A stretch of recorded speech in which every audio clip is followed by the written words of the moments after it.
let's talk about that recent price action we saw. Okay. Gold actually broke through the $3,000 mark last Friday. Wow. It did ease back a little bit Okay. to around $2,985 on Monday, March 17th. Okay. But the overall sentiment seems to be pretty optimistic still. Yeah. I mean, I've been following it pretty closely, and it really does seem Yeah. like there's a lot of excitement about gold right now. There is. And I think when you look at the bigger picture, it's even more compelling. I agree. Gold had a huge 27% increase in value last year throughout 2024. Yeah, that's incredible. And it's already up another 14% just in the first part of this year. I mean, that's remarkable. That's a remarkable run. Especially when you compare it to something like the S&P 500, which is that key indicator for how those big U.S. companies are doing. Right. And they had a good year last year. They had a 23% gain, but they're actually down over 4% this year. I know. It's interesting how different Yeah. sectors of the market are behaving so differently. Yeah, it really does highlight that contrast. It does. I mean, gold is really outshining in a lot of ways. It is. And, one of the things that we've noticed that seems to be fueling a lot of this surge in gold prices Yep. is the increase in buying activity from central banks Really? around the world. Yeah. And since 2022, Yeah.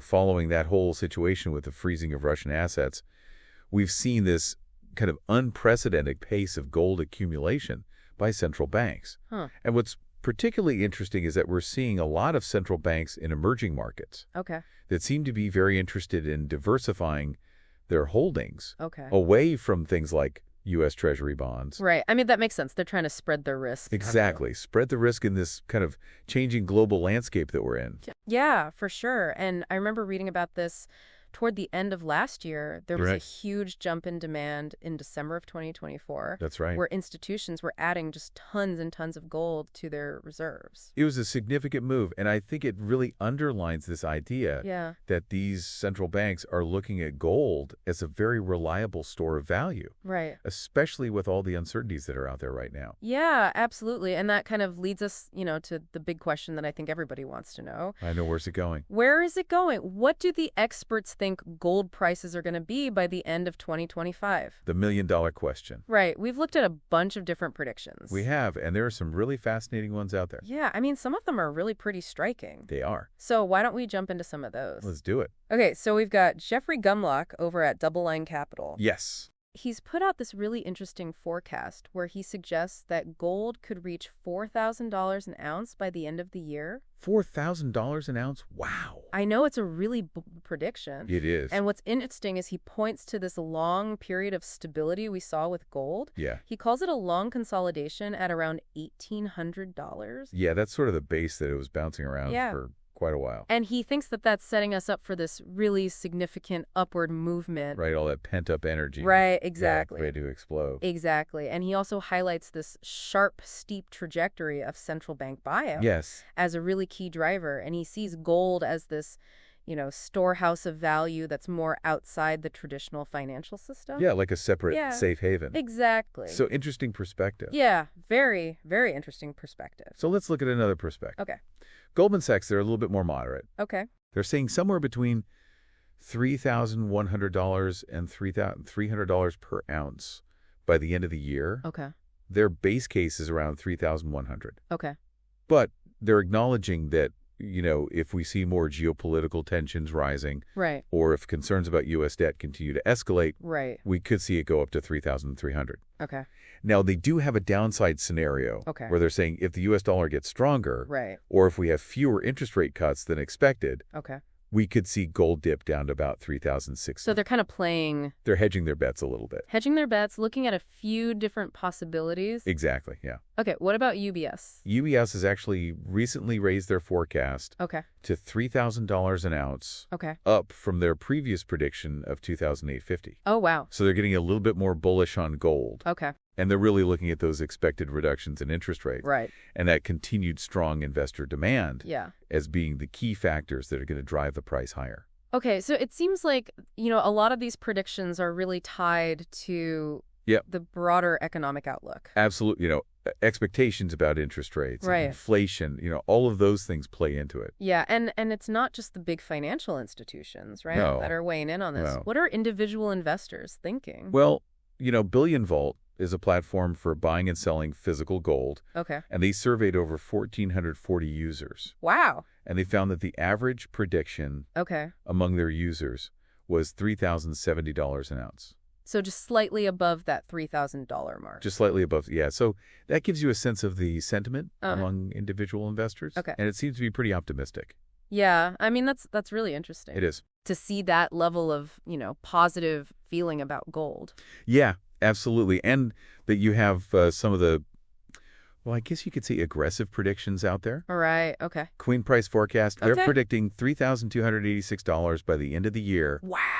And they're saying it could go as high as $3,873 By the end of next year. by the end of 2026. That's a huge jump. That's a big jump. That implies a really rapid rate of increase. Yeah, and then we have JP Morgan, who are a little more cautious, Right. predicting somewhere around $3,000. Yeah. But they do raise this interesting point about the central bank buying that we talked about. Right. And they're saying, we might actually see that slow down a little bit. Yeah, that's a factor that a lot of analysts are keeping a close eye on. Yeah, Matt. And then lastly, we've got the World Gold Council. Okay. They use their Quorum SM analysis. Yeah.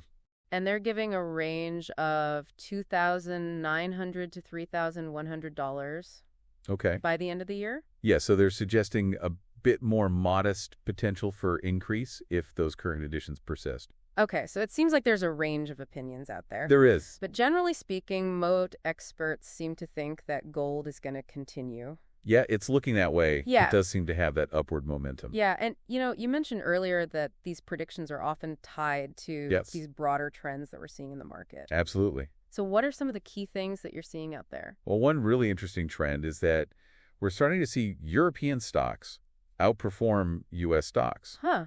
And this is happening while the U.S. dollar is weakening. Interesting. Now, Double Line, remember Jeffrey Gundlach's firm, Right. they've actually been invested in the European market since around 2021. Okay. And at the time, it was kind of a contrarian view, Right.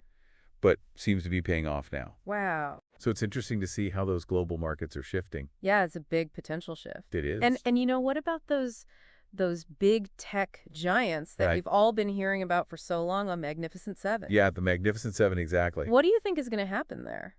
Well, there's a sense that they might be getting a little bit more vulnerable. Okay.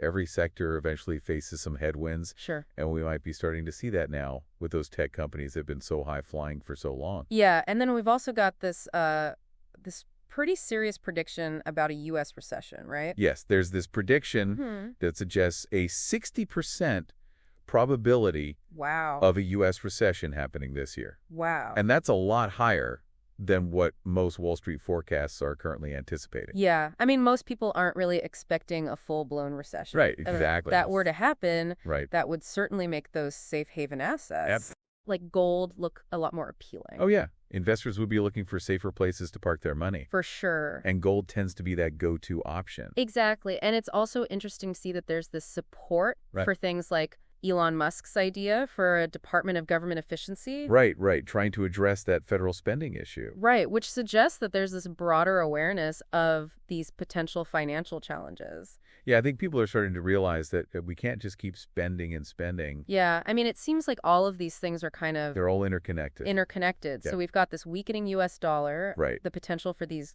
big tech stocks Right. to struggle a bit, Yeah. and then this heightened risk of recession. Yeah. I mean, that would definitely create an environment where people are looking for those more stable assets. Exactly. And historically, gold has played that role. Absolutely. Okay, so I want to switch gears a little bit and Okay. talk about technical analysis. Yeah, And I know it can be hard to make predictions. it is, especially when an asset is at all-time highs. Right, exactly. Yeah, breaking new ground. Yeah, but there are certain tools and patterns that analysts look at, right? Yeah, absolutely. So what are some of the things that they're looking at when it comes to gold? Well, one of the tools that they use is something called trend-based Fibonacci extensions. Okay, I've heard of Fibonacci, but explain that to me. So essentially what it does is it looks at those previous price movements Okay. to try and identify potential areas where that trend might continue. Okay. So it's kind of like using the past Yeah. to get a glimpse into the future.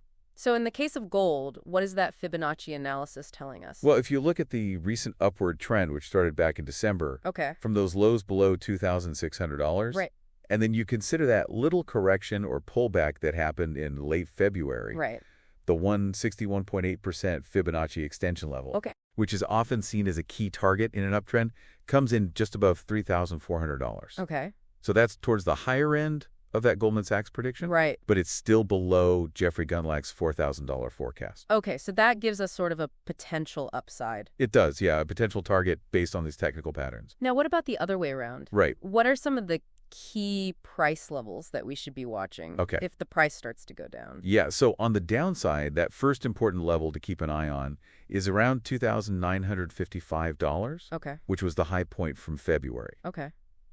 If it falls below that, then the next level is around $2,855, which is where the lows were last month. Got it. And then we've got the peak from October, which was at $2,791. Okay. And analysts say that if the price were to drop below that $2,791 level, it could be a sign that that upward momentum might be weakening. Right. Okay, so those are good kind of markers to keep in mind. Yeah, they're kind of like the warning signs, potentially. Exactly. Okay, so now let's look beyond 2025. Okay, further out into the future. Yeah, the longer-term outlook for gold. Yeah. What are people saying about that? Well, the general expectation seems to be that if these factors that are driving the price up right now, those things like inflation, central bank buying, economic instability, if those things continue, we could see a pretty long period of growth for gold. Okay. Coin price forecasts, they tend to have those more aggressive outlooks. Right. But they're suggesting that we could see gold in that $4,500 to $5,000 range by 2035. That's incredible if a 5 to 7% annual growth rate were to continue. Right, that's their assumption. Wow, so those are some pretty big numbers. They are. What about a little bit closer in 2030? So if you base it on those more optimistic projections, we're looking at maybe $4,800 to $5,200 by 2030. Wow. But if we take the more conservative forecasts, like the World Gold Council's estimate of $3,100 by the end of 2025, and apply a more moderate growth rate, we're looking at more like $3,700 to $4,000 by the end of the decade. Okay. So a lot really depends on what happens with the economy and those various factors that we've been talking about. Right, and how those things play out over the next few years. Exactly. Okay, so to kind of sum up what we've talked about, the price of gold has been going up. It has. Pretty significantly, and it's largely been driven by all that central bank buying and those uncertainties in the global economy. Yeah. And when we look at expert predictions for the end of 2025, we see a range. A pretty wide range.